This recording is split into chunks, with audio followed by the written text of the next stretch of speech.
Under peace in Poland, a documentary was broadcast by the public TV channel. The title was LGBTQ Invasion. The thing is that when you are exposed to a metaphor like this, you probably don't realize that it is a metaphor, but you will start to think in terms of it. It will activate in you these feelings that there is a war happening actually, and you may react accordingly. You're listening to This Authoritarian Life, a podcast in which we explore everyday human stories to make sense of authoritarian politics. My name is Kristóf Szombati. And I'm Erdem Evren.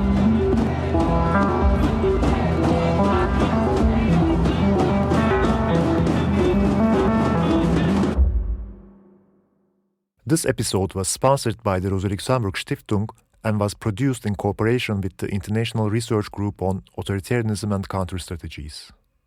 So, welcome back to the show. This will be the last episode we actually do in this first season. And we just wanted to let those of you know who have been very faithfully listening to us that we tend to continue this project with Erdem. And we're still in the process of securing funding for season 2 and of thinking through what it will be about. But most likely, the focus will be on what we call it front lines of authoritarianism. So basically, we're going to look at contemporary developments, things that are happening now, and we're going to try to talk to people who are close to the now and have experience and an ability to tell us and analyze these stories that are unfolding right now in the world. So that's as much as we're able to tell you right now. And a shout out to those of you who are listening.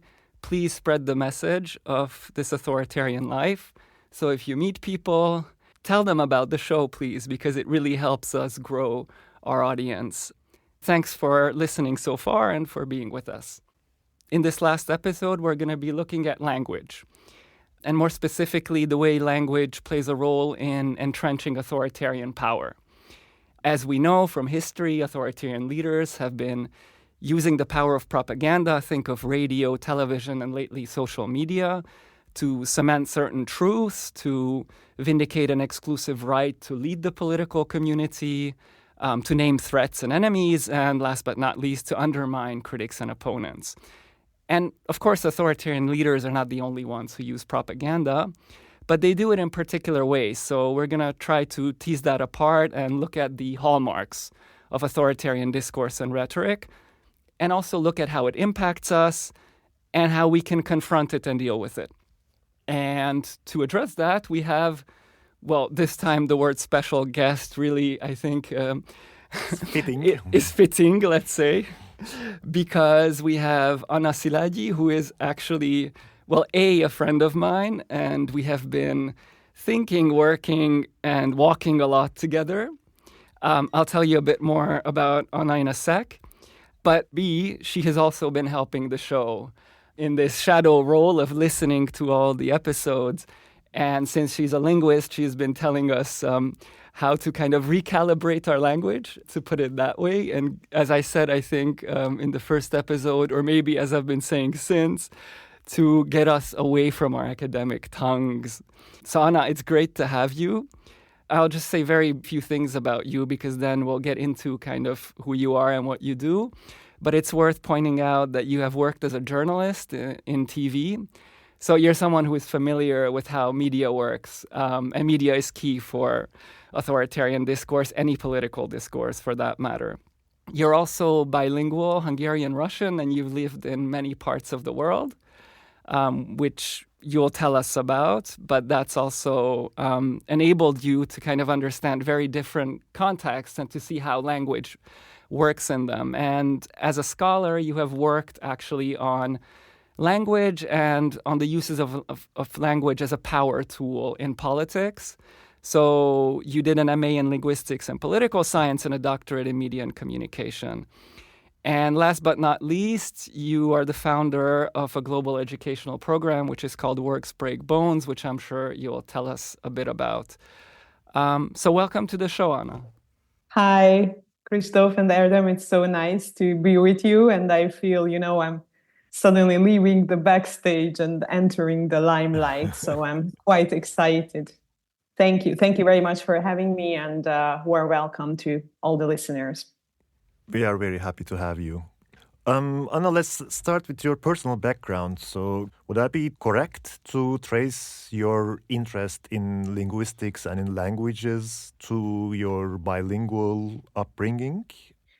So I was raised in two cities, Budapest and Moscow. On my mom's side, my family is Armenian and Georgian, but my beloved grandparents moved to Moscow when they were still in their 20s. So hence, I spent time with them there. And on my dad's side, the family was based in Budapest. So I was indeed raised as a bilingual child, and I was going back and forth. And that was still, my childhood. So it was in the socialist era. Now, to answer your question, I think my upbringing most certainly influenced me. Why I'm doing what I'm doing has something to do with that. On the one hand, what I can think about is that I've been exposed to this experience of being different or being the other in many situations, in many locations. Just to give you some idea, in Moscow, I can't say our family was victimized in any way, but we stood out because my grandparents were Armenian and Georgian. They looked differently. They also spoke Georgian among themselves, especially they didn't want me to understand what they are talking about. And already as a child, I was aware that there are people in the society who look down potentially on those who come from the Caucasus. There was this offensive term, derogatory term, hachik, as a reference to that. So I can't say, I was fully aware of everything, but I could feel it. I could sense it. Then here in 1989, when the regime change happened, suddenly there was space for people to voice their anti-Soviet, anti-Russian sentiments. So as a child, I often became a target of that, being, for example, humiliated in the shop when I was there with my grandma. I was translating for her because she wasn't speaking Hungarian. And then all of a sudden, the shop assistant said that he doesn't really want to serve us. He dropped our things on the floor. And that was a very humiliating experience for a child. And I remember I was really worried about my grandma. I didn't want to tell her what's happening. So I experienced this shame. Then on my dad's side, my grandfather, he's a Hungarian Jew who survived the Nazi era because he was hiding in Budapest, but many family members didn't. They were murdered in Auschwitz, including my great-great-grandmother. So, of course, that family history also profoundly affected me. And I think because of this background and because of these diverse exposures to being treated as the other or to being treated as someone who is different because you belong to a certain group, made me interested in this. So how is that?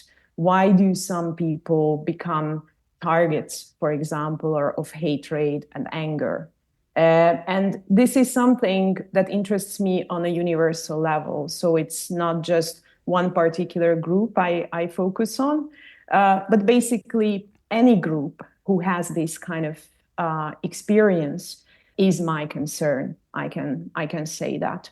And as for language, what I remember from my childhood is that already when I was young, and probably this has something to do with me being bilingual, I had a very strong bodily response to particular ways of speaking. For example, when adults around me, spoke from a place of superiority, I often just covered my ears. So it kind of felt unbearable to me. But of course, at the time, I didn't make much sense of these experiences. But interestingly enough, when I became an adult, these bodily responses were still there. And this sense of alertness and I remember in 2002, when the Prime Minister of Hungary, Viktor Orbán, gave a speech, a very emblematic speech at the time. It triggered the same reactions in me, or similar reactions. Okay, I was an adult and I was not covering my ears anymore, but I remember it made me somehow alert. And it was then that I thought, okay, maybe I can try to make sense of my experiences. I'm so glad that in this podcast, in at least 2 previous episodes, you spoke, or your guest spoke about the importance of the body. This topic came up in the episode on East Germany and the rise of AfD, the far-right party, and also in the episode on Iran. Because in Western culture, we very often ignore the body, ignore emotions, but actually everything that happens to us occurs on these 3 levels. So for me, the task was to make sense of my bodily reactions, emotional reactions on a mind level. And then I just started to read about propaganda. I started to read about how enemies are created, and became more conscious of this process and what is triggering us in situations like this. Let me just jump in very briefly. Sure. Because we didn't make clear that Anna is joining us from Budapest remotely, actually. That's why, because she began by answering your question saying here. I guess, yeah. And we understand, but I guess it's important to let our listeners in that Anna is sitting right now in her flat in Budapest, and we are sitting in Berlin in the usual studio and watching her via Zoom. So I would have asked Anna to talk about this speech of Orbán, but... What was the context? And when was this, by the way, first of all? Kristóf, do you remember this speech? 2002, you said? Yeah. Was it the one maybe we already mentioned in this podcast when he was talking about this specific symbol and who can wear it and who can't, and who is part of the nation and who is not part of the nation? Yes, I think you are correct.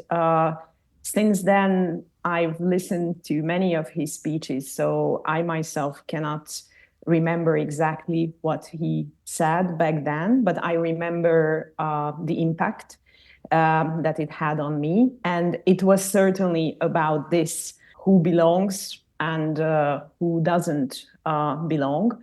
And this language use, it made me alert. It was also a big rally, which was unusual at the time, because after 1989, there were no such big rallies in Hungary, large emotional crowds gathering on the street. And all this was broadcast live on TV. So it was spectacular in many, many ways.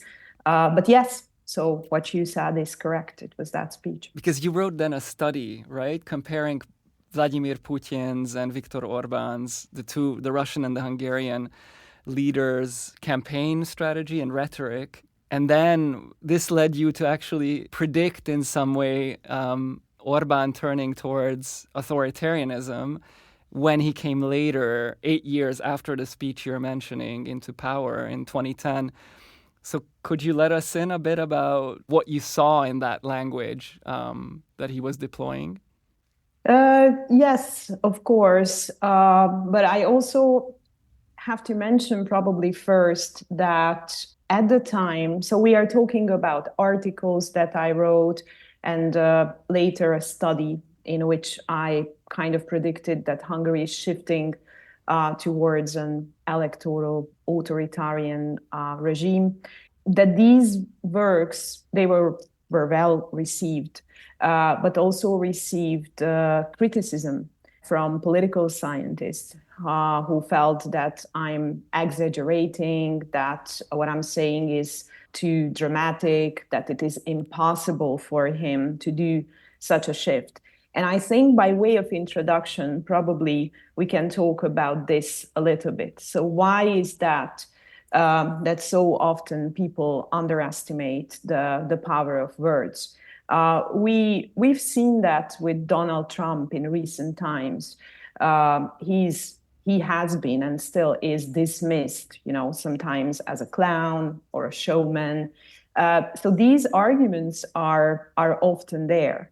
And why is that? And I think this question is also relevant when we talk about our lives in general. Why do we belittle the significance of language? And this is a curious thing, because if I will go to the street now and stop 10 random strangers and ask them, do you think communication is important? Everybody will tell me, yes, it's very, very important. But it seems like there is this understanding that communication is important, but we still do not really grasp in practical terms how it is actually important. And psychologists, social scientists identified so many factors that explains this. But in my opinion, there are two important ones, which are often overlooked. And one of them is the power of education. So this is not to say that the subject of communication is entirely overlooked in school, but it is taught in a way that it remains completely detached from our life experiences. We learn about rhetoric, we learn about linguistics, we learn sometimes about public speaking, but everything is presented to us in a way that we won't be able to connect them to our own lives or to the lives of our societies. Just to give you an example, most of us know that there are these tiny little words called pronouns. Many of us are able to identify them, personal pronouns like I, he, she, you, we. But nobody explains that these words have an enormous power over us, both in our private lives and in our public lives. They can put tears on our faces, they can break our hearts, or they can also make us happy. Same in public life. So when we are talking about authoritarianism, which is the subject of your podcast, when we are talking about human rights abuse, war, genocide, these pronouns play a very important role in fostering these collective experiences and tragedies. We learn about ideologies of the past which caused harm, damage, which led to catastrophes, but not the language that is behind. And the other thing that makes our situation very fragile is that as we are growing up, we are also conditioned to separate the realm of words and the realm of action. Think of sayings like actions speak louder than words or talk is cheap. This goes so far that oftentimes verbal and physical violence is also separated fully, though, as we know, the two are often intertwined. In the US, for example, generations grow up and being encouraged to chant a rhyme when they are bullied at school, for example. And that rhyme goes like this: sticks and stones can break my bones, but words can never hurt me. Now, the idea is that this will protect kids, but the problem is that the belief behind, or the message of this rhyme, I shall say, is misguided, in my opinion. So if you ask a person like me who has been studying disempowering language use across time and space in the past 15 years to summarize my learning in its entirety, I would say that words can most certainly break bones and can lead to worse. So to answer your question, one reason why I think I received a lot of criticism, and it's still happening, because people did not take very seriously those Orbán's rhetoric in Hungary at the time. They thought that we are living in a certain system, it is fixed, nothing can change that, and this is just a strategy for him to gain, public support or to attract voters. What was the question? You answered the question, actually, but... What was it in that speech that made you alert or realize that he was not going to be just another center-right politician or leader? So now I will speak about his rhetoric before 2010, his entire rhetoric, not only about that speech. But since I've already mentioned pronouns, let me just elaborate on that. So his usage of pronouns, the plural personal pronoun we, his weing basically, was really, really meaningful in my opinion already back then. I said that pronouns have a big power over us. We don't really care about them. I know because of the issue of gendered pronouns recently, pronouns received more attention. But in other instances, we just think of them as these throwaway words, little, insignificant. Even in linguistics, they are treated as function words, which have no meaning. The human brain processes them faster than nouns or adjectives. But the truth is that they are very significant because they tell us how somebody sees himself, herself, or themselves, how that person relates to the world, what kind of social interactions he, she, or them engage in. And we often use pronouns to engage in power plays, also in daily life. We use pronouns to include people. We use pronouns to exclude people. Sometimes it can be pleasant to be included. For example, if you start a relationship and your significant other suddenly starts to use we, us, it's a very pleasant feeling. But other times when people, use we in an arbitrary way, including you, that's not necessarily that pleasant, right? A lot of people are telling me stories when people tell them, oh, we are fat, or we shouldn't wear clothes like this. And then they don't want to be included, for example. Now, I am giving these everyday cases because the same applies to politics. Orban started to use we, speaking in the name of the nation, which left a lot of people feeling that their voices are hijacked. And over the course of the years, I spoke with many who expressed how helpless that makes them. He was not representing the entire country. He's still not representing the entire country. Yet he uses the pronoun we to speak we Hungarians. He usually says that, creating this impression that you either agree with him, or if you are not part of the nation.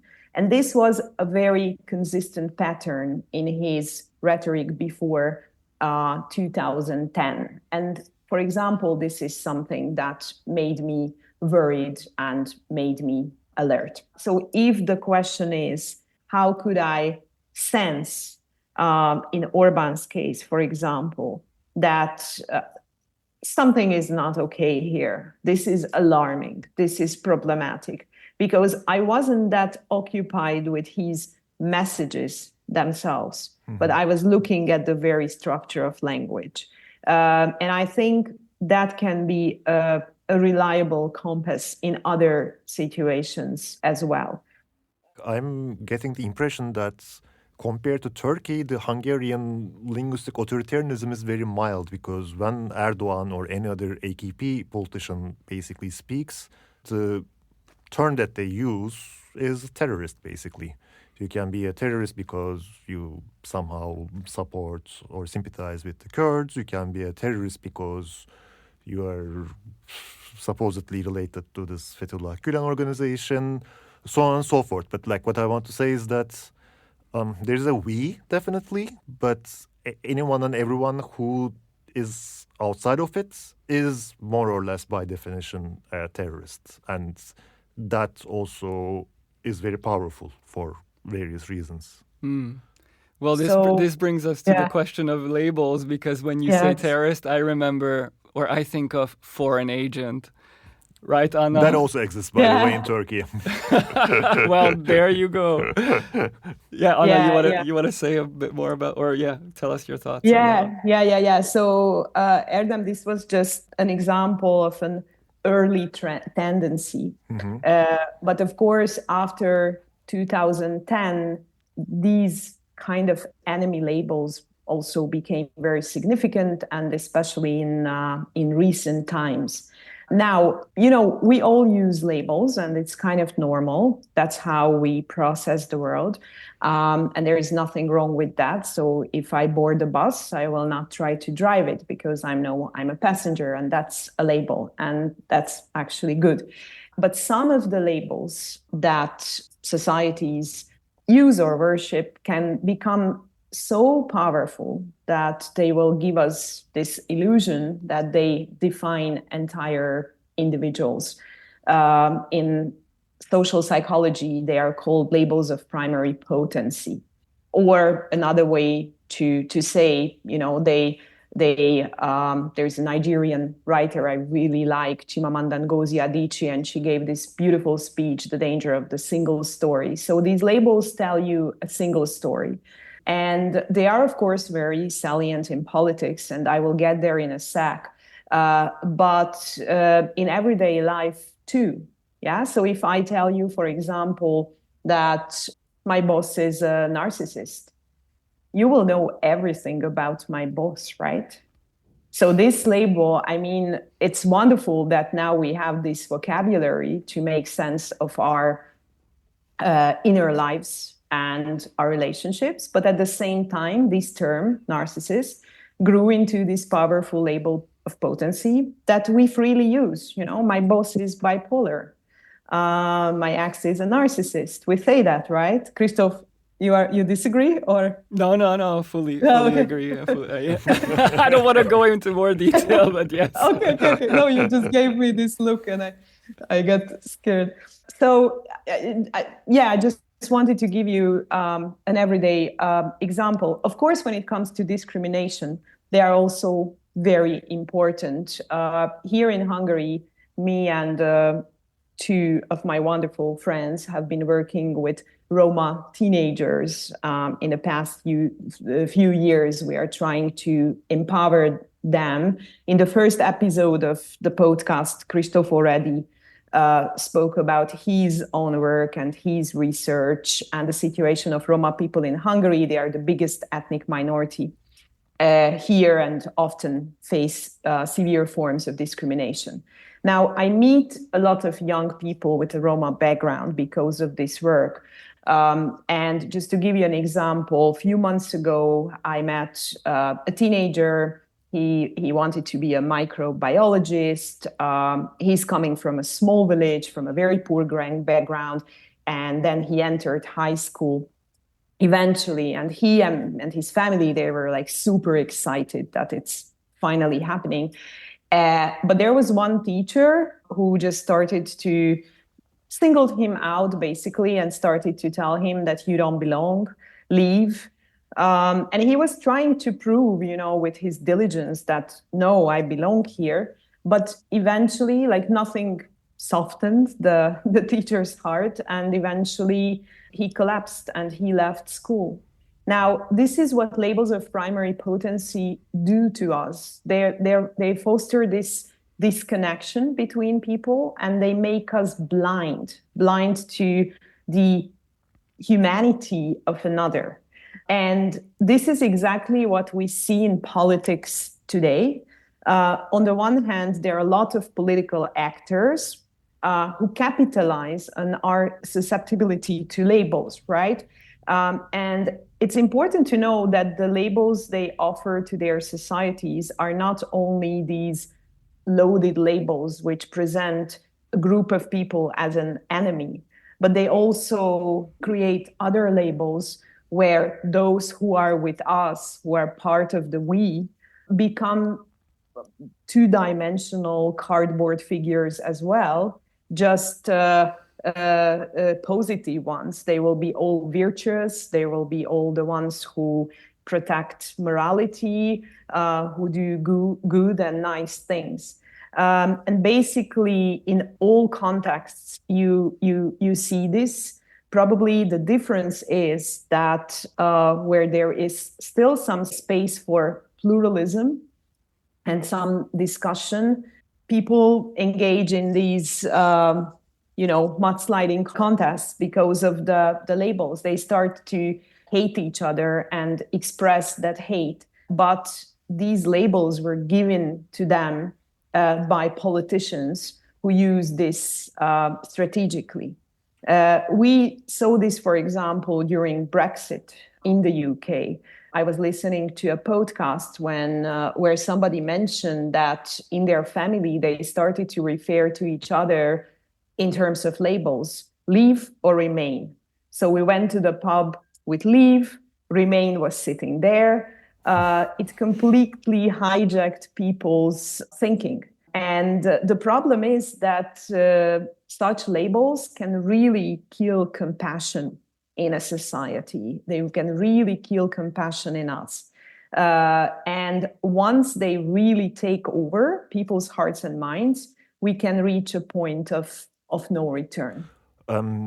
I guess in politics, the production and the circulation of these labels and these pronouns are carried out by a pretty well-established apparatus that is connected to political power. I mean, for Turkey, that's very obvious. We can even, pinpoint the departments or the institutions that are actively kind of coming up with these labels and then circulating them through usually social media trolls.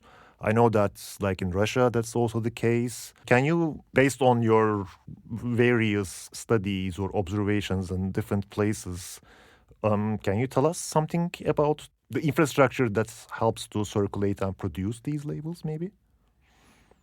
I never studied the infrastructure, Erdem, but of course I read articles, and in our article with Kristóf, we analyzed this gigantic anti-Soros campaign that has been running in Hungary for many, many years now.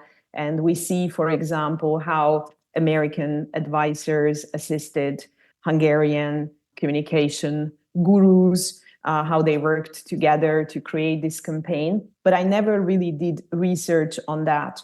But it's kind of obvious that these labels, these enemy labels, are used strategically to activate anger and hate against certain groups of people. Sometimes, these labels are given. So you can take a label, which is a loaded label, which has already been there, and kind of make it even more salient. But it also happens that you just create a label out of the blue, basically. We've seen this in Hungary, for example. The term migrant, it was a neutral reference before 2015, a technical term, mainly experts used it. So everyday people would never use, I think, this term migrant. But then through serious efforts of framing, the government made this label, it turned this label into this enemy label. And how you do that is that you pick a few words, terrorist, rape, crime, and you repeatedly use in the context of the name of a group. And I would say within a few months, this term migrant, it became a label of primary potency, which then entered the vocabulary of everyday people. Like you could see graffiti on the street or people just using it as a swear word. Oh, migrant! You are a migrant. They could even kids tell were you using that. it in kindergartens against each other. But just to add one thing, I think it's important to also see that since the 1930s and Goebbels's innovations in propaganda, I mean, there has been, I think rule number one is saturate the airwaves. And we've seen that with what Anna is mentioning, both with the kind of this effort to criminalize migrants, but also with this anti-Soros rhetoric. You had, even in small villages all over the country, tens of thousands of billboards and flyers and whatnot of, the picture of George Soros and, as Anna says, some derogatory kind of claim. And that built this narrative that Soros is trying to intervene in Hungary. He has a so-called army that he is feeding, and using for his particular purposes, which are basically to, undermine the sovereignty of the nation, bring migrants in, and steal the wealth of Hungary, basically. And so now, that was extremely potent, and they spent tens of millions of euros on this before the last election. And now we've gotten to the point where actually the government is preparing to kick human rights organizations defending LGBT rights, and so on, maybe even critical journalists out of the country, based on this anti-Soros kind of narrative that anyone who criticizes the regime must be a foot soldier of this great empire that is run by George Soros and his ilk. Let me add that, not to that extent, but also in Turkey, Soros himself is also labeled kind of, there is also an Open Society Foundation branch in Turkey. There was, I don't know, there still is, I think. And I don't know, for example, during the Gezi trials, some of those people who are working in the NGO sector and who may have had some connections with the Open Society, whatever, were also framed as the foot soldiers of Soros, who also wants to divide Turkey and who is obviously pushing for these color revolutions around the world anyways, etc., etc. Yeah, maybe there's one thing we haven't talked about, metaphors. I just wanted to mention that. Well, yeah. What should we know about them? Tell us. No, I was just listening to you, and I was even taking notes because you quoted the propaganda, but you used all these powerful metaphors. So metaphors, I think most of us grow up believing that they are mainly used by writers and poets. This is what we learn in literature classes, right? It's part of their job description, but it has nothing to do with us. But actually, that's not true. Do you know, guys, how many metaphors an average person says a minute? How many metaphors have you said in the past minute? How many have I? I think the number is around 7, and I'm not mentioning this number because I want anyone to, religiously believe in it. It's just an average number. In a minute, huh? In a minute, yeah, in a minute. And we just, many of the metaphors that we use are kind of dead metaphors. So they don't stand out to us. We don't really see them anymore. If I tell you that my boyfriend dumped me yesterday, that's a metaphor, because if I'm fortunate enough, he didn't take me to the bin, right? Mm-hmm. Or someone ghosted me. I'm using dating metaphors now, but I could use other ones as well. Yeah, we often say that I was ghosted. The person was not a ghost. We use a lot of metaphors, and this has a special significance because until the 1980s, we thought that, metaphors are just out there in language. We use them to express ourselves better. But then in the 1980s, two researchers, Mark Johnson and George Lakoff, they found that actually that's not the case. So metaphors are inside of us. We speak in metaphors inside of our heads. We speak in metaphors because we think and feel in terms of metaphors. And this makes us very vulnerable in certain situations because a lot of metaphors are completely innocent. There are also many loving metaphors, constructive metaphors, but there are also metaphors that are dangerous.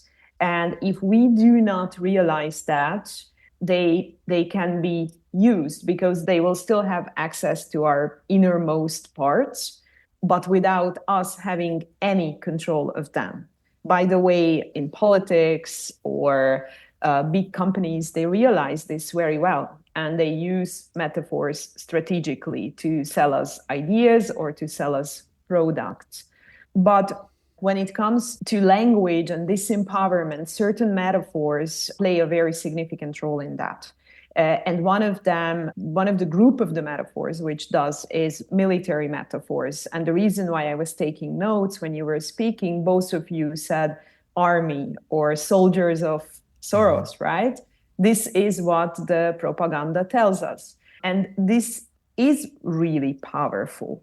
Very common, by the way, in the rhetoric of authoritarian speakers. Putin, for example, already like 15 or 20 years ago, when he spoke about the economy, he said we need to protect it against invasion. Far-right political actors all over Europe describe migration as an invasion. Donald Trump, throughout his campaign, claimed that the US is an occupied country. At his campaign rally in New York, he said that he will liberate cities and towns that were invaded, right? These are all military metaphors. Under Peace in Poland, a documentary was broadcast by the public TV channel, TVP. The title was LGBTQ Invasion. So the thing is that when you are exposed to a metaphor like this, you probably don't realize that it is a metaphor, but you will start to think in terms of it. It will activate in you like these feelings that there is a war happening actually, and you may react accordingly.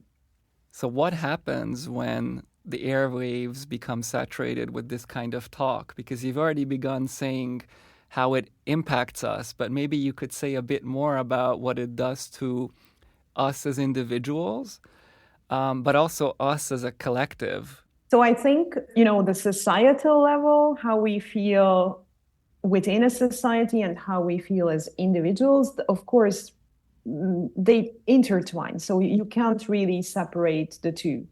And a few things I think I've already mentioned. So there will be a disconnect between people. We will stop seeing each other as human beings anymore. And after a while, it will be really, really difficult for us to overcome this tendency.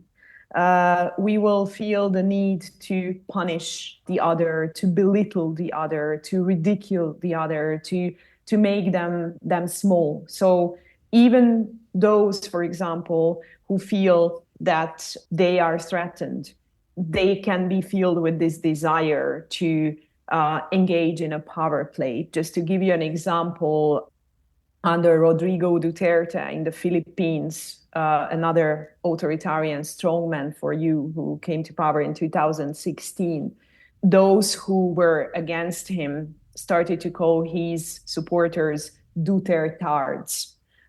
There was this offensive term used. So very quickly, and that's why I also mentioned the Brexit example, there will be walls between people and a very little willingness to engage in any form of dialogue. And I think we all know this from experience. It's not easy. And when, those words are actually begin to hurt people, to wound people, they have consequences for their lives, then we can reach a point of no return, which I have mentioned before. And the other thing is, and probably this is what we see in the US now, that people will be in this very agitated state all the time. Many of these political actors and systems aim to keep us in this constant state of rage, both their supporters and both their opponents. And rage is a paralyzing feeling, actually. So when you experience it, it takes away some of your power, it takes away some of your control. Then there is this sense of helplessness, because it's very difficult to do anything, to say anything in response. Again, when we talk about authoritarianism or this kind of language use, we often focus on those who embrace this language use. But actually, those who do not, the regime also assigns a certain, or these regimes also assign to them a certain role, right? For example, you are called a foreign agent. and then you need to defend yourself. That way, they assign to you a role, but that conversation will be, of course, asymmetric because they are trying to evoke emotions with this language use, and then you will try to say some rational arguments in response. And actually, you have no conversation partner. Nobody wants to engage with you in a dialogue. What to do with those powerful frames, especially like both of you mentioned, the power of technology and how these words fill the public space, occupy. I'm using a military metaphor too, occupy the public space completely. And then what to do with that. So I think there is also this sense of helplessness.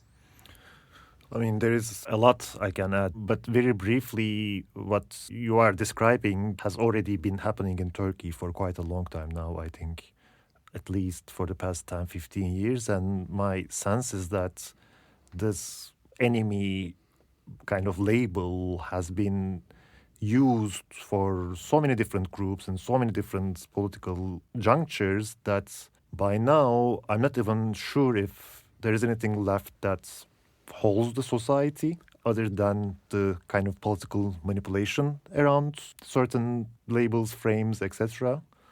And precisely as you said, this also partly explains why people feel so atomized and so powerless and so actually sad.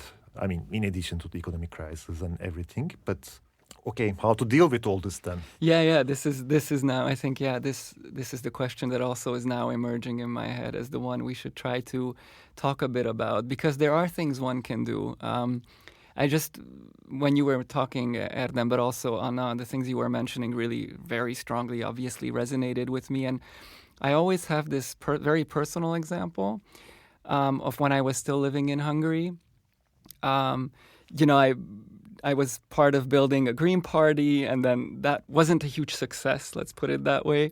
Then I participated in kind of the local municipal politics, which was, I think, a better terrain, kind of not such an utter failure as building a Green Party in Hungary. But my last stand was the house where I was living in one of the poorest parts of Budapest. And the positive thing I want to kind of bring up as an example is there was a young family who had moved from the countryside to the building who we actually became friends with, and they were not on our political side, to put it so bluntly, but on the other side, so to speak. They participated in rallies that were led by Viktor Orbán and others. And still, we managed a way to kind of go around these obstacles or these bombs that were laid by the propaganda that Anna was just describing, and they are very powerful. But we found a way to navigate around them. That's the metaphor I can use.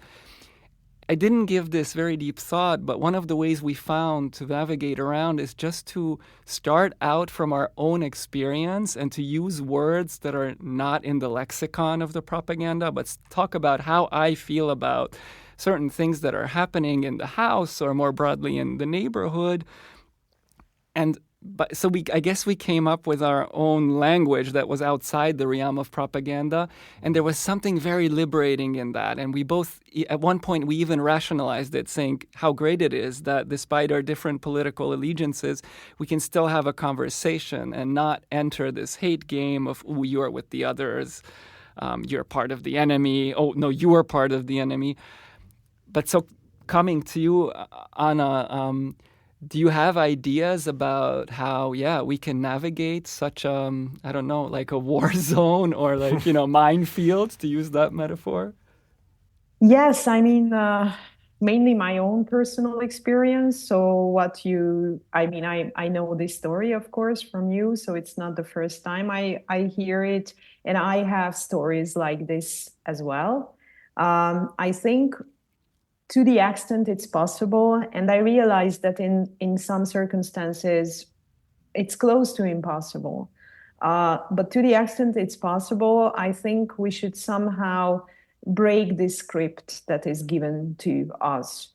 So if labels are given to us, then we may experiment how far we can go in terms of still seeing another person as a human being. It happened to me too. And I became friends with a couple who are on the opposite end of the political spectrum. And somehow we manage. So to regain a bit of our autonomy, I think that can be helpful. Internal autonomy, I'm talking about that. And what I said before, that you are given a script, you are expected to respond in certain ways, but maybe you don't have to.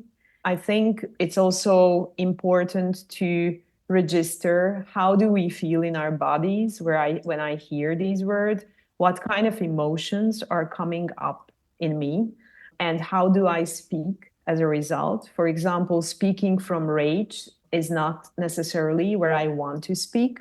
Maybe I need some time to calm a little bit and experience my rage inside and speak afterwards, because probably, sometimes what we say is not that important as from where we speak.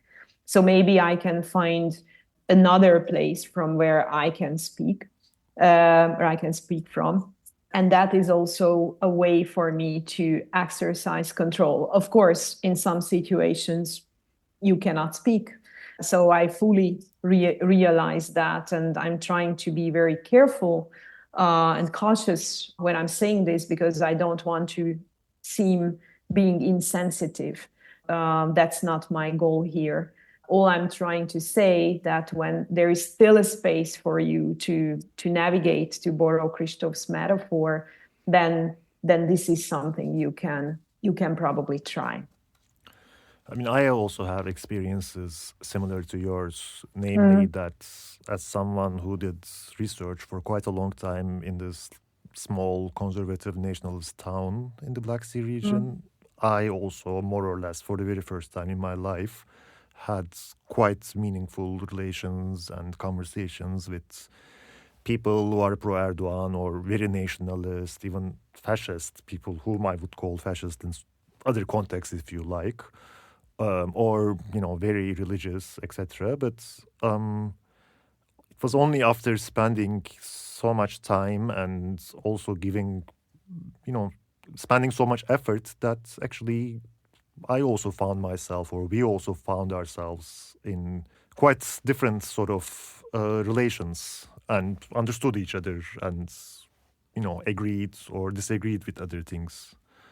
The other thing that I want to ask, my sense is that the social media is by definition antithetical to what you guys are describing in terms of what can be done. And I think this is also Richard Seymour's diagnosis in his book on Twitter, The Tweeting Machine. Would you agree, Anna? Or do you think that's a bit of a harsh diagnosis? It's difficult to say because, it's very easy to demonize these technologies.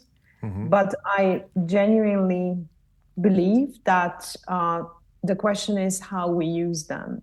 So social media can foster connection, real connection, and it can also lead to disconnection. But of course, you are right in the sense that it contributes, on the one hand, to the spread of all these enemy images, contributes to the spread of hatred and anger in different human collectives, societies.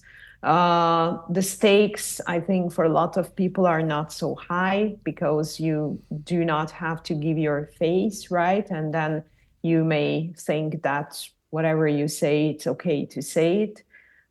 It can be used, and it has been used, and it is used strategically, of course, to reach out to as many people as possible, to create arguments, to keep people in this agitated state of mind. But I'm not totally hopeless. I think we can also use it, at least now. I don't know the future, for good purposes as well. My only worry also, just to add one last sentence on this, is that it also becomes a substitute for actually forming connections in real life. Definitely. Say in place of, having these encounters at the local level. It can be your building, it can be the municipality, etc. But this becomes the only venue, only sites where actually people speak to people who are not like themselves, and that can be very explosive, actually. Yeah, and it's time consuming too, because I mean, when you're confronting a human being, you need to pay attention, you need to tune in and try to kind of see, what's happening to them, why they are talking in a particular way, why they're conveying a particular experience. I mean, if I think of, actually, while the two of you were talking, I had this memory kind of recollection of a debate on migration that I remember took place on my Facebook page, and another one I had with this young couple I mentioned in real life. And the two conversations, they felt so utterly different.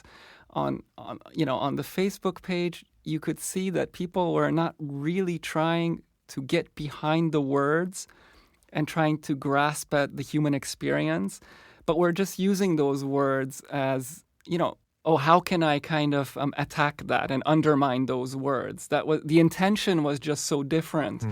I feel that the intentions on social media are not the same as in these human encounters, in face-to-face encounters, because in the latter, you cannot so easily be drawn to attack the person who is in front of you.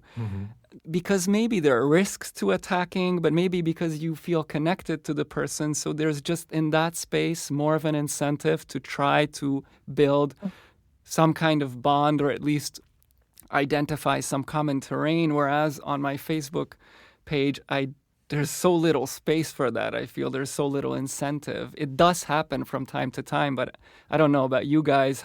It's very rare, isn't it? It's very rare, I think. Also, there is this performative element, right? Yes. You get the attention of hundreds or thousands other people, and you also speak, being very much aware of that, I think. Whereas at a more face-to-face interaction, it's something else, I think. I actually still want to ask you about your work as an educator, as maybe to wrap up the conversation, because I think it is important that you talk a bit about it. So you have this project called, it's an umbrella project, Words Break Bones, which very directly relates to the American children's rhyme that you mentioned, right? It's derived from there. So is it a work of hijacking or of, reverse engineering the language? What should we imagine? I'm not telling you. My idea was that people with my background, what they usually do is that they work for parties, they work for politicians, they work for corporations, right? And they help them to code messages. So they help them to invent terms, phrases, or use language in ways that can influence other people. So I thought I'm going to twist this. And my job is rather decoding and sharing with people, or letting them know about these devices, which we also covered in the podcast, their existence and how they affect them. And I work a lot with journalists. At the beginning, I already mentioned that in school, we don't really receive any education that would equip us with skills, not even knowledge, skills to be able to handle these devices more effectively. But the same applies to journalists. So this kind of approach is missing. And I'm not talking about Hungary. This is a global thing, missing from journalism education. And my intention is not to tell them how to speak, how not to speak. I simply want to let them know. And it can be useful. So, for example, I was hosting a workshop a few years ago for a group of European journalists. They were coming from all sorts of Western European countries. And we spoke about metaphors and how powerful metaphors are. And at the time, it was very, well, still is, but at the time, because it was the time of the so-called European migrant crisis, to speak about migration and refugees in terms of natural disaster, a wave of immigrants, a tsunami of refugees came or hit the shores of Europe, you could read in the headlines. Now, these are very robust, very powerful metaphors. Again, when I read a headline like this, probably I will not detect that it is a metaphor, but it will affect me very seriously, or it can affect me very seriously, and it will kill all compassion in me, and I will become completely disconnected from the fates of those people. And as we spoke about it, they started to understand, and they told me it was not their intention. So it was like mainstream media. They just wanted to, create catchy or clickbait headlines, for example. So this is something that I do. I'm not telling anybody what to write, how to write. I inform them about the power they have. And I do the same thing with ordinary people that, and this can be a conclusion, that we often feel helpless, as we discussed, and we often feel that we have no power at all, right? Because traditionally we associate power with money, control, dominance, these kind of things. But actually, the fact that we can communicate make all of us very powerful. Yeah, and that's a power I can exercise. It doesn't matter where do I exercise that power. I can exercise that power in the shop and be kind to the shop assistant. Even small encounters can create like big changes. So with individuals too, we speak about this, and I just try to share with them this experience of mine, that actually when you realize how much power your words carry, that can be quite empowering. Thank you very much. Thank you so much, Anna. This was really great. Yeah, it was very We learned good. a lot also, huh? Yeah. This episode was sponsored by the Rosa Luxemburg Stiftung and was produced in cooperation with the International Research Group on Authoritarianism and Counter-Strategies. We would also like to thank our contributors: music and mastering, Shai Levy; artwork and graphics, Polina Georgescu; editing, Vera Jónás; and our in-house communications advisor, Anna Szilágyi.